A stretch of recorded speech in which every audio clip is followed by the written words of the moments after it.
দাদা একটা টিকিট দেন তো। কোথায় যাবে? মায়াপুর। তাড়াতাড়ি যান, এক্ষুনি বাসটা ছেড়ে দেবে। আপনার ব্যাগটা সরান। হ্যাঁ হ্যাঁ নিশ্চয়ই। কি সমস্যা আপনার? আমার দিকে এভাবে ভ্যালভ্যাল করে তাকাচ্ছেন কেন? মেয়ে দেখলে চোখ চুকানো উঠে পড়ে নাকি? টিকিট টিকিট টিকিট টিকিট দেখি।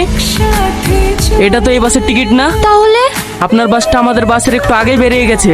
এই সিটটা ওনার, উনি দুটো সিটই বুক করেছে। সরি, আমি চলে যাচ্ছি। ইটস ওকে, আপনি চাইলে এখানে বসতে পারেন, আমার কোনো আপত্তি নেই। আপনি যেমনটা ভাবছেন আমি তেমন ছেলে না। কোথায় যাবেন আপনি? মায়াপুর।